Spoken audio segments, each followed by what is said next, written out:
मेरे प्यारे बीएमएस के महारथियों।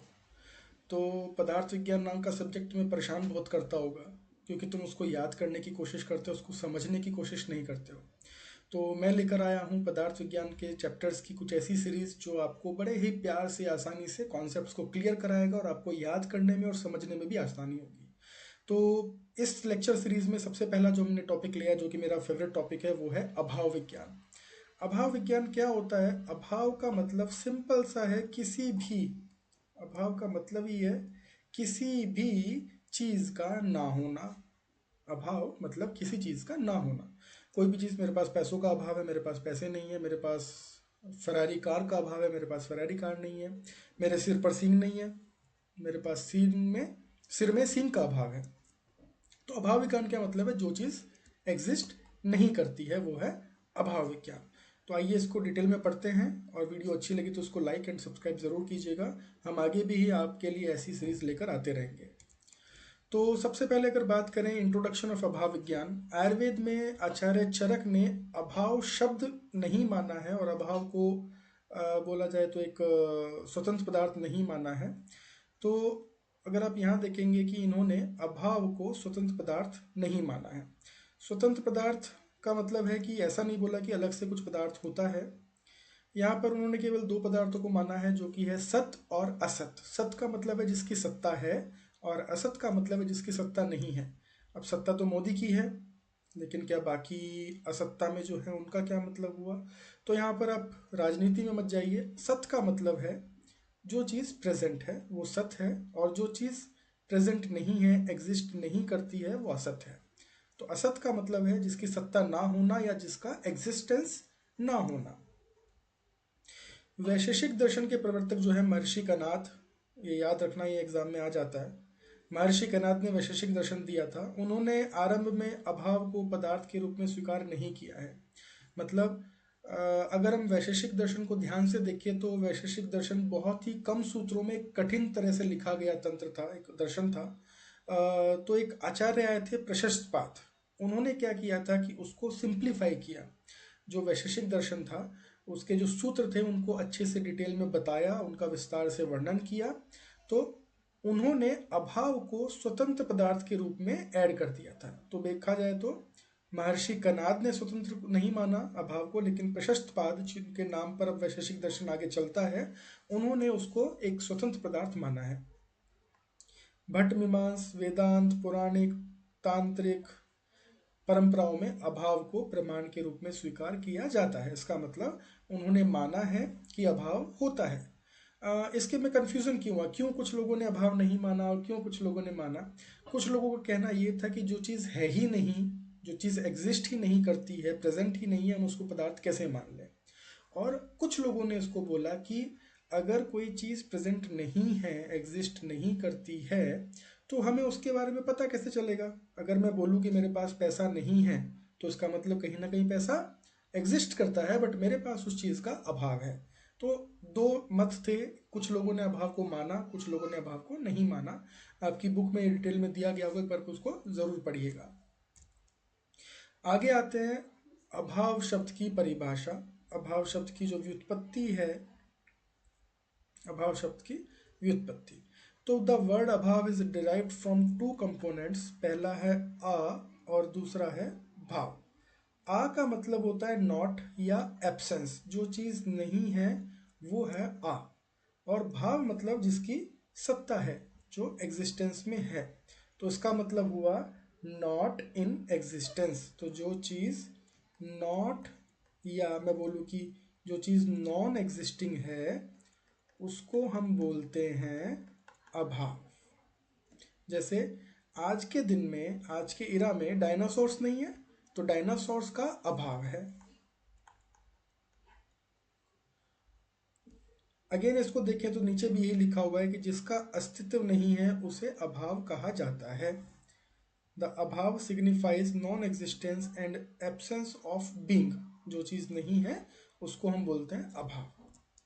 अब अभाव की अगर परिभाषा देखें, जैसे मैं आपको बोला था कि मैं बहुत ज़्यादा डिटेल्स में नहीं जाऊंगा श्लोक के, मेरा मकसद है आपको ये समझाना। तो सबसे पहले अगर आप देखें, आचार्य चक्रपाणि के अनुसार असिदिति निषेध विषय प्रमाण गम्य भाव अभाव रूपम, कि असत वह है जो निषेध का विषय है। यहाँ पर लिखा है निषेध विषय, जिसको नकारा जाए, जिसको मना किया जाए। अगर आपके पास कोई चीज़ नहीं होगी तो आप क्या बोलेंगे, मेरे पास नहीं है, तो आपने उस चीज़ को नकार दिया।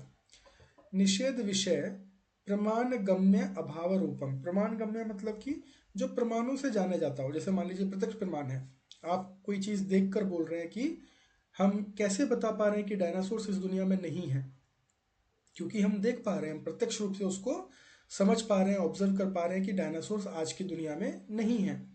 और अभाव स्वरूप अस्तित्वहीन हो, जो कि अभाव स्वरूप और अस्तित्वहीन हो, उसको हम अभाव कहते हैं। असत वह है जिसको नकारा जाता है, जो प्रमाण से जाना जाता है और जिसका कोई अस्तित्व नहीं होता।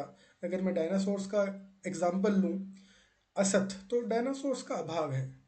तो क्या अगर मैं आपसे पूछूं कि आज के दिन में क्या आपको डायनासोर्स दिखते हैं क्या, या डायनासोर्स एग्जिस्ट करते हैं, तो आप उसको नकार देंगे कि नहीं, डायनासोर्स आज की दुनिया में अवेलेबल नहीं है। आपको कैसे पता चला, आपने देखा, आप जाते हैं तो घूमते हैं, आपको दिखता है कि कोई भी डायनासोर नहीं है, तो आपने उसको प्रमाण से जाना। और जिसका कोई अस्तित्व नहीं होता, मतलब डायनासोर्स नहीं है, तो इसका मतलब उसका अस्तित्व नहीं है। आचार्य योगेंद्रनाथ सेन ने बोला है असत अभाव रूपम, कि वही बात बोली है, घुमा फिरा कर सभी आचार्यों ने वही बात बोली है कि जो एग्जिस्टेंस में नहीं है वो अभाव है। अब आगे देखते हैं आगे हमें क्या मिलता है। अभाव के पर्याय, तो सबसे पहला जो आपका अभाव का पर्याय है वो है अनस्तित्व, जिसका अस्तित्व नहीं है। अनुपस्थिति, जो प्रेजेंट नहीं है। लोप, जो खो गया है। असत्ता, जिसकी सत्ता नहीं है। अविद्यमानता, जो विद्यमान नहीं है या प्रेजेंट नहीं है। निषेध, मतलब जिसको नकारा जाए, वो भी अभाव कहलाता है। अब अभाव के भेद, अब आप लोग ये कंफ्यूज हो रहे होंगे कि यार किसी चीज़ के ना होने के भेद कैसे हो सकते हैं। मान लीजिए अभी मैंने बताया कि डायनासोर्स का अभाव है, तो उसके टाइप्स क्या हो सकते हैं। तो अगर हम अच्छे से पढ़ें तो ये दो टाइप्स का होता है। सबसे पहला है आपका संसर्गाभाव और दूसरा है अन्योन्या भाव। संसर्गाभाव और अन्योन्या भाव, अब देखते हैं हम लोग क्या है ये।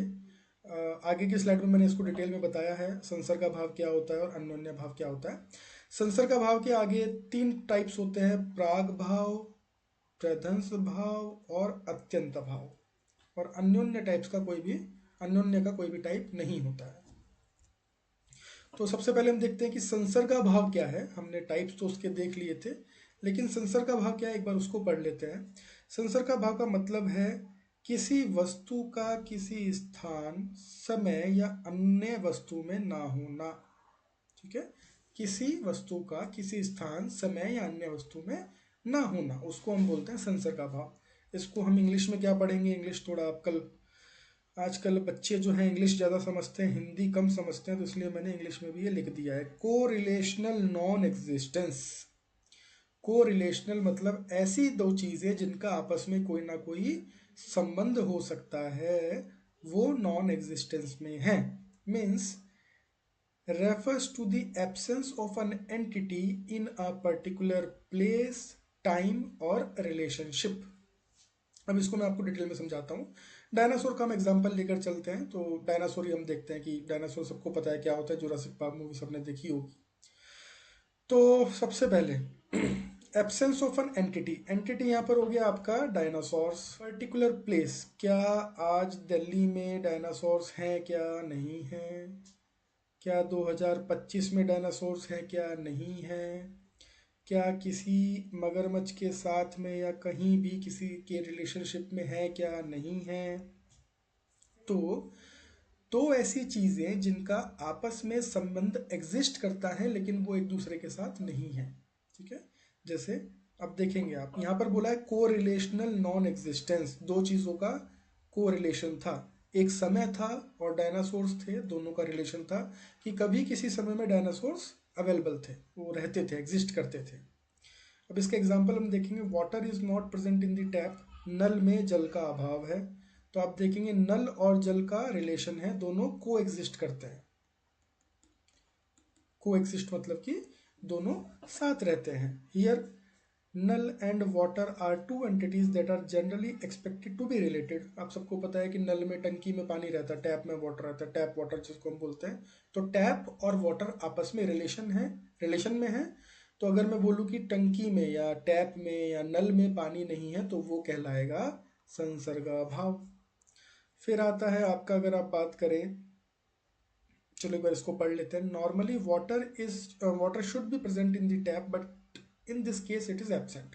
तो यहाँ पर ये जो एब्सेंट है इसको हम बोलेंगे अभाव। फिर है this non existence of water in the tap represents संसर्गाभाव एज द एक्सपेक्टेड कोरिलेशन और connection does not exist. Same वही बात आपको बताई जा रही है कि नल और जल का रिलेशन है, दोनों साथ में रहते हैं। नल को आप चलाते हैं तो जल आता है, तो दोनों में से एक भी चीज अगर उसका अभाव है तो वहां पर संसर्गाभाव हो गया। No fuel in the car. अब आप देखेंगे कार के इंजन का और ईंधन का, दोनों का आपका रिलेशन है। इंजन जो है वो बिना फ्यूल के नहीं चल सकता। पेट्रोल ले लीजिए या आप डीजल ले लीजिए या आप सीएनजी ले लीजिए, तो बिना उसके नहीं चलता है।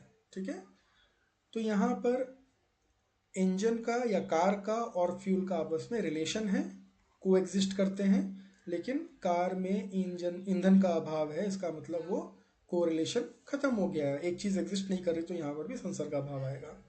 फिर है आपका no air in the football.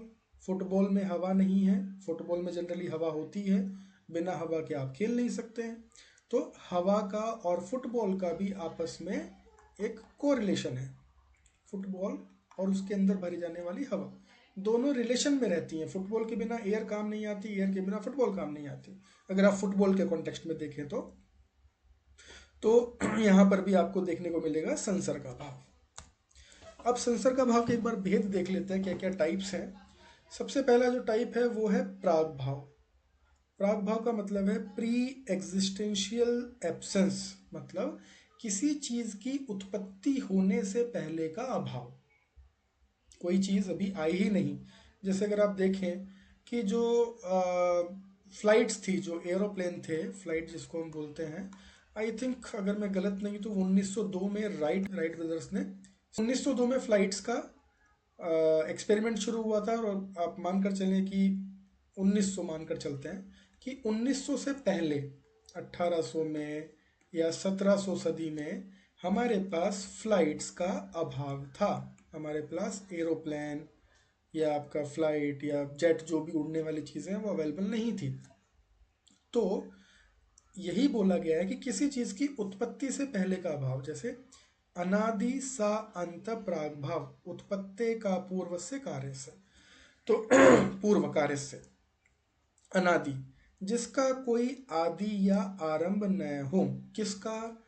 ये जो बोला गया है ये बोला गया है अभाव के बारे में। अभी यहाँ पर बच्चे बहुत कंफ्यूज होते हैं कि इस लाइन का मतलब क्या है कि जिसका कोई आरंभ न हो। तो अभाव तो आरंभ हो गया था। मान लीजिए फ्लाइट्स 1900 से पहले फ्लाइट्स नहीं थी, तो इसका मतलब उसका अभाव शुरू हो गया था। बट यहाँ पर ऐसा क्यों लिखा है कि जिसका कोई आरंभ न हो? इसको समझाने के लिए मैं आपको एक बात बताऊंगा, बहुत छोटी सी बात है, बहुत आसान सी बात है। फ्लाइट्स बहुत ज़्यादा पुरानी चीज़ हो गई, काफ़ी हमारे पैदा होने से पहले ही आ गई थी। जितने भी लोग इस वीडियो को देख रहे हैं उनके पैदा होने से पहले आ चुका था। तो हम बात करते हैं,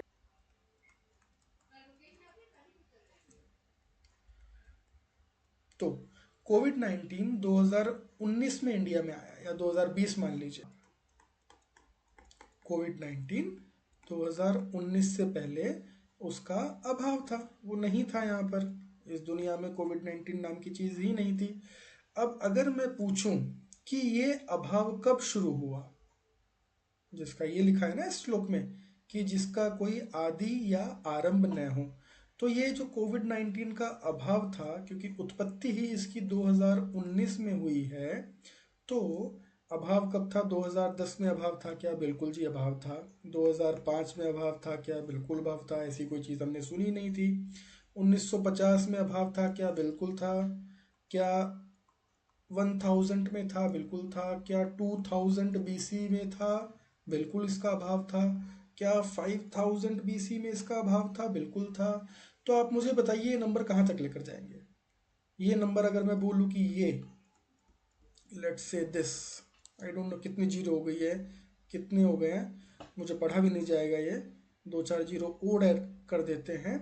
तो मुझे ये बताइए कि क्या इस टाइम पर भी इसका अभाव था? बिल्कुल अभाव था।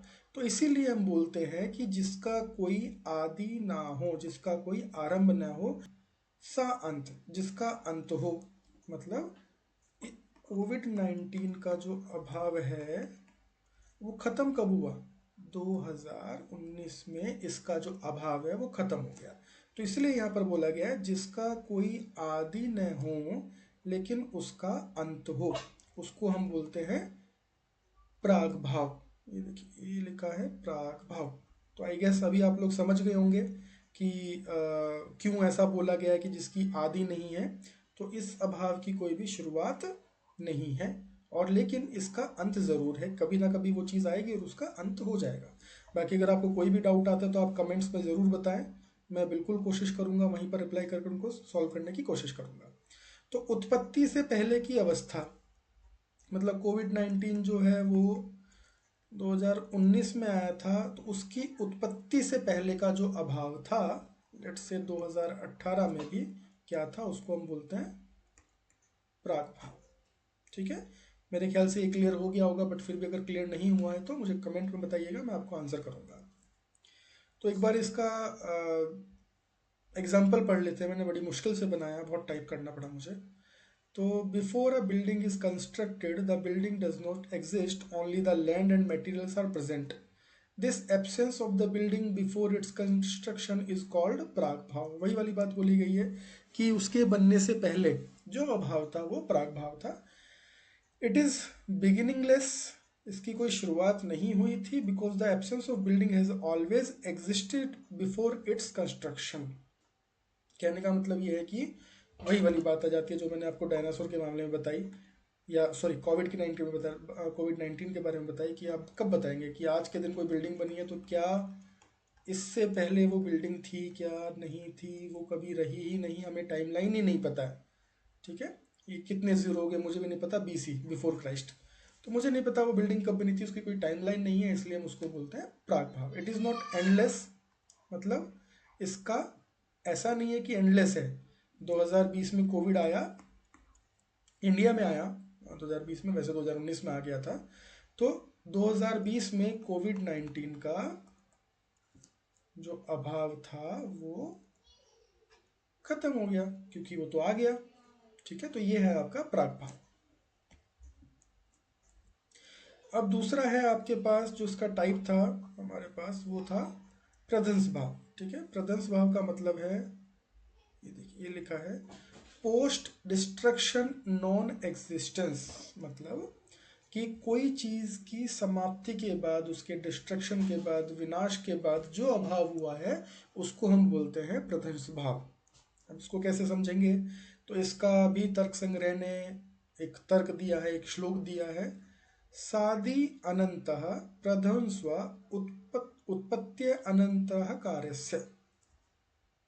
मतलब सादि, जिसका एक आरंभ हो, जिसका कोई अंत न हो। अब इसमें आप देखेंगे प्राग भाव में उल्टा बोला गया, तो उसमें बोला गया था आदि ना हो बट अंत हो। अब यहाँ पर आप देखेंगे कि प्रध्वंस भाव, जिसका एक आरंभ हो, कहने का मतलब मान लीजिए कोई व्यक्ति है जिसका नाम है विनोद, ये नाम बड़ा फेमस है, विनोद।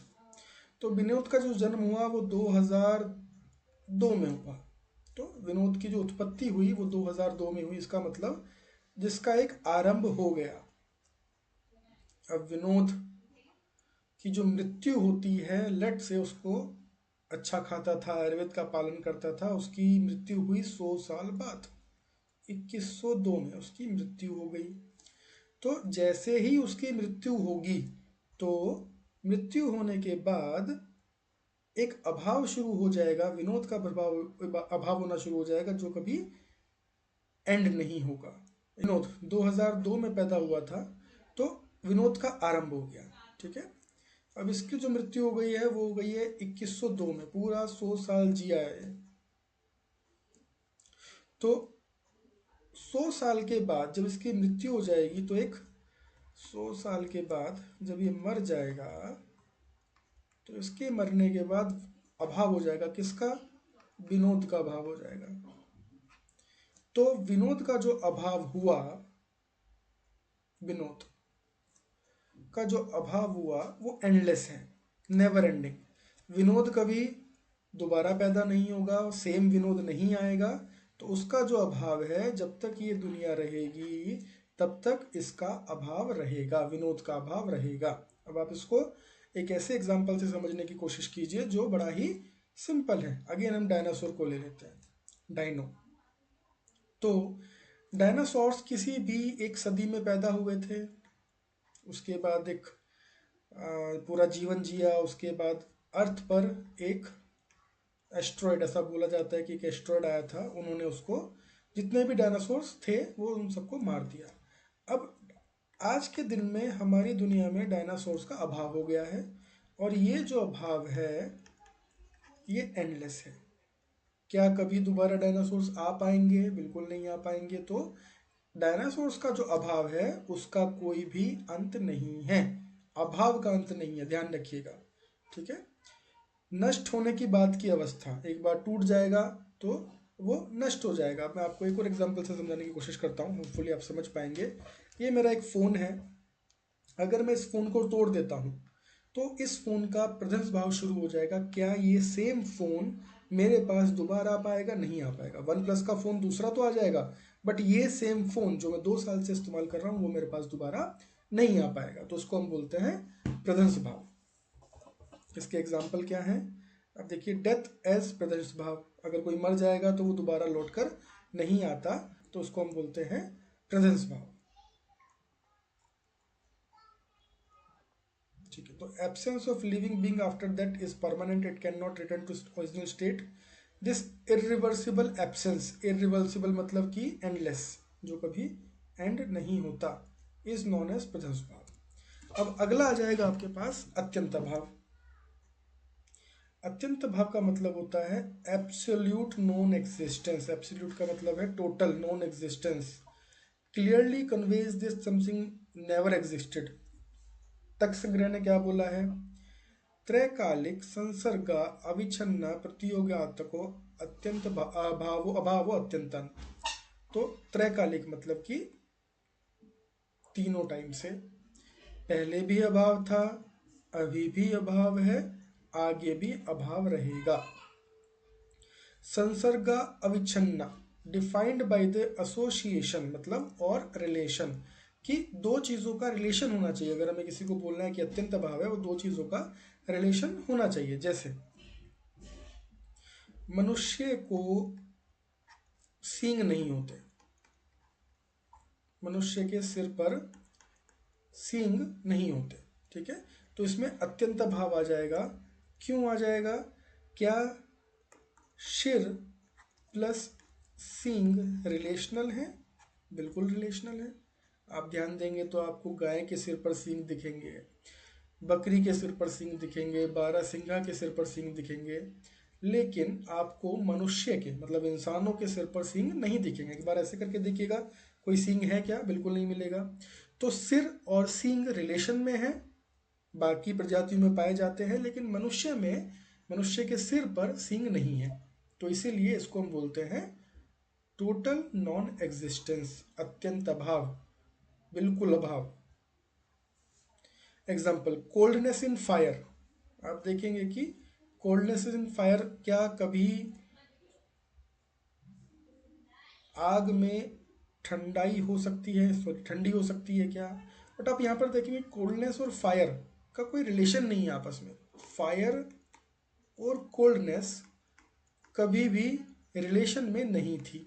तो इसीलिए ये जो एग्जाम्पल है ये एग्जाम्पल सही नहीं है। इसलिए मैंने आपको ये एग्जाम्पल दिया है क्योंकि ये सही नहीं है। हमने बोला है कि संसर्ग भाव के अंदर को रिलेशन होना चाहिए, दो चीज़ों के बीच में कोई ना कोई रिलेशन एग्जिस्ट करना चाहिए। अब सूर्य पर मनुष्य नहीं होते। अब ये मैं आपके ऊपर छोड़ता हूँ कि क्या ये सही है या गलत है, और इवन ये भी मैं आपके ऊपर छोड़ता हूँ, आप मुझे कमेंट में बताइएगा कि या अत्यंत भाव के जो एग्जाम्पल्स हैं वो हमने सही बताए हैं या गलत बताए हैं। अब आता है अन्योन्य भाव। अन्योन्य भाव का मतलब है कि म्यूचुअल नॉन एग्जिस्टेंस, दो ऐसी चीजें जो आपस में एक दूसरे के अंदर प्रेजेंट नहीं है। तो यहाँ पर देखेंगे म्यूचुअल नॉन एग्जिस्टेंस या रेसिप्रोकल नॉन एग्जिस्टेंस। यहाँ पर आपको समझने की जरूरत है कि अंतर क्या है दोनों में। संसर्गाभाव में दो ऐसी चीजें एक दूसरे के साथ में एब्सेंट हैं जो कि को रिलेशनल हैं, जिनका आपस में कोई ना कोई संबंध है, जैसे नल का और पानी का या जल का आपस में रिलेशन रहता है। बट यहाँ पर क्या बोला गया है, mutual non existence, reciprocal non existence, absence of one thing in another, एक चीज में कोई दूसरी चीज नहीं है। इसको हम जरा एग्जाम्पल के साथ समझने की कोशिश करते हैं। अब यहाँ पर तक्र संग्रह ने एक श्लोक दिया है, उस श्लोक को पढ़ते हैं कि क्या है इसमें। पहली चीज, तादात्म्य संबंध, आइडेंटिटी रिलेशन। तो आइडेंटिटी रिलेशन का मतलब होता है कि हर एक व्यक्ति की अपनी एक आइडेंटिटी होती है। आपका नाम भी एक आइडेंटिटी है, आपका कलर, आपके बालों का रंग, आपकी शक्ल, आपके जो भी फीचर्स हैं वो आपकी एक आइडेंटिटी है। जैसे अब अगर फोरेंसिक साइंस पढ़ेंगे, अगर तंत्र पढ़ेंगे सेकेंडरी में, तो आपको पता चलेगा कि टैटू टैटू भी एक प्रकार की आइडेंटिटी में काउंट किया जाता है। तो तादात्म्य संबंध मतलब आइडेंटिटी रिलेशन। अविच्छिन्न मतलब कंडीशनड बाई, कंडीशनड बाई का मतलब है लिमिटेड और डिफाइंड बाई समथिंग। इसका क्या मतलब हुआ कि मान लीजिए आप हैं, तो आपका जो हेयर्स का कलर है वो ब्लैक है, या आपने कोई टैटू बनवाया हुआ है। तो कंडीशनड का मतलब है कि यहाँ पर आपकी जो आइडेंटिटी होती है उसकी एक कंडीशन होती है, उसकी एक लिमिट होती है, या उसका एक फीचर होता है कि काला है, कोई गोरा है, कोई कैसा है, कोई गुस्सैल है। तो ये सब आपकी पर्सनैलिटी या फिर आइडेंटिटी भी होती है। Counter positive meaning that thing whose absence we are considering, मतलब कि एक चीज में दूसरी चीज का ना होना। मतलब यहाँ पर आप देखेंगे सूर्य में चंद्रमा का ना होना। तो सबसे पहले देखते हैं तादात्म्य संबंध। दोनों की अपनी एक आइडेंटिटी है, सूर्य एक स्टार है और चंद्रमा एक सैटेलाइट है। कंडीशनड बाई, ये आइडेंटिटी है, ये कंडीशनड है। क्या, ये एक फायर बॉल है और ये एक क्या बोलो उसकी ड्राई लैंड है, अगर आप इसको ऐसे बोलना चाहें तो। यहाँ पर कोई फायर नहीं है।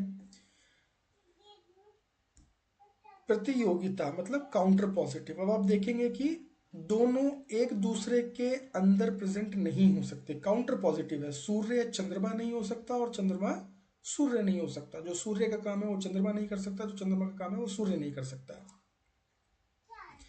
अन्य अभाव, अन्योन्य अभाव, म्यूचुअल एब्सेंस और डिफरेंस, मतलब सूर्य सूर्य है और चंद्रमा चंद्रमा है।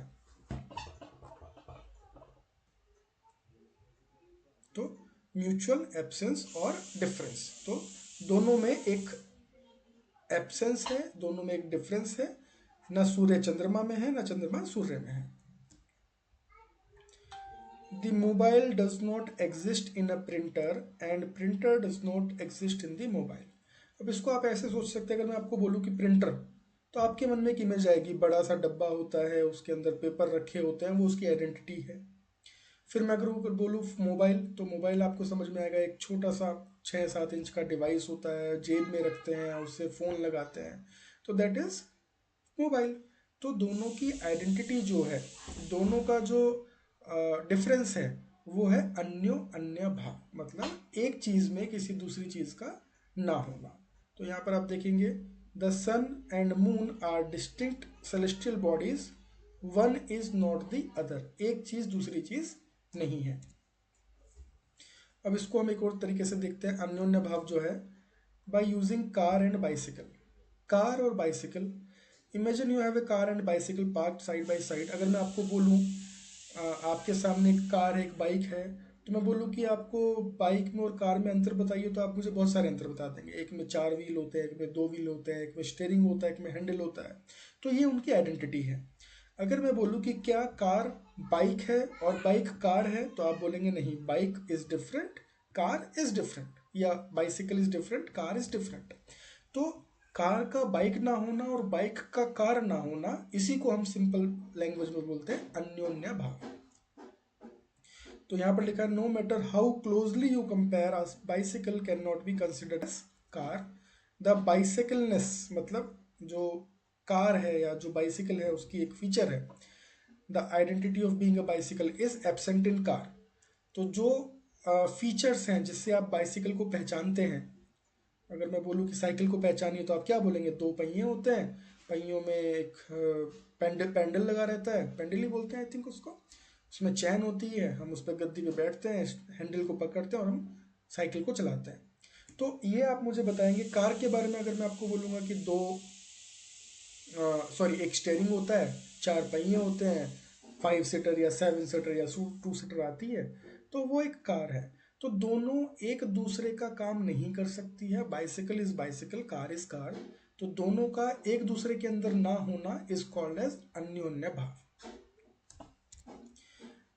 अगर हम एग्जाम्पल देखें फिर से, हालांकि मेरे हिसाब से आपको समझ में आ गया होगा, बट सूर्य और चंद्रमा का एक और एग्जाम्पल लेते हैं अन्योन्य भाव के लिए। तादात्म्य संबंध, identity relation. The sun is self luminous star generating its own light. तो जो सन है वो अपनी खुद की लाइट जनरेट करता है, ये उसका एक आइडेंटिटी हो गई, एक काम हो गया। The moon is not luminous body only reflecting sunlight. तो ये सनलाइट को नहीं बना पाता है या ये अपनी खुद की लाइट को नहीं प्रोड्यूस कर पाता है। तो ये दोनों में आइडेंटिटी रिलेशन हो गया, मतलब दोनों की जो आइडेंटिटी है वो अलग अलग है। Counter positive conditioned by identity. The sun's identity as a star exclude the moon from being the sun. तो हम बोलते हैं मून जो है वो एक सैटेलाइट है, वो एक स्टार नहीं है, ठीक है। तो moon identity as a satellite exclude the sun from being the moon. यही हम बोलते हैं मून जो है वो सैटेलाइट है, सन सैटेलाइट नहीं है। वो क्या है, सैटेलाइट काट कर वो क्या है, स्टार है। तो सैटेलाइट अलग है, स्टार अलग है। तो अन्य भाव, द म्यूचुअल नॉन एग्जिस्टेंस और एब्सोल्यूट डिफरेंस। तो यहाँ पर आप देखेंगे एब्सोल्यूट डिफरेंस भी अन्योन्य भाव के अंदर लिया जाता है। तो sun is not the moon, meaning the moon does not exist in the form of sun. Moon moon है, सन सन है। चंद्रमा सूर्य नहीं है, सूर्य चंद्रमा नहीं है। दोनों एक दूसरे का काम नहीं कर सकते, ना ही एक दूसरे में को एग्जिस्ट हो सकते हैं। दे डू नॉट रिप्लेस और contain each other in any way. तो एक दूसरे को रिप्लेस नहीं कर सकते, एक दूसरे को अपने अंदर रख भी नहीं सकते हैं। Conclusion, the sun is moon or sorry the sun and moon are fundamentally different entities mutually absent अन्योन्य भाव ईच अदर। तो यहाँ पर आप देखेंगे कि दोनों एक दूसरे में अन्योन्य भाव होते हैं, दोनों एक दूसरे में एग्जिस्ट नहीं करते हैं। तो यहाँ पर हमारा ये खत्म होता है अभाव। आपको कोई भी डाउट है तो आप मुझे ज़रूर बताइएगा, हम आपकी सारी क्वेरीज को रिजॉल्व करने में हेल्प करेंगे। आगे भी हमारी बाकी वीडियोस आती रहेंगी और होपफुली हम और बेहतर से बेहतर वीडियो बनाने की कोशिश करेंगे। अगर आपको वीडियो समझ में आई हो तो प्लीज़ हमें लाइक और सब्सक्राइब कीजिएगा। और अगर हमारी वीडियो में परफेक्शन का अभाव था, आपको हमारी वीडियो अच्छी नहीं लगी, अगर हमारी वीडियो में किसी भी चीज़ का अभाव था, तो प्लीज़ ये भी हमें बताइएगा ताकि फ्यूचर में आने वाली वीडियोस जो है वो अच्छी हो सके। तो इसी के साथ मैं ये वीडियो ख़त्म करता हूँ। Please again like and subscribe. Thank you.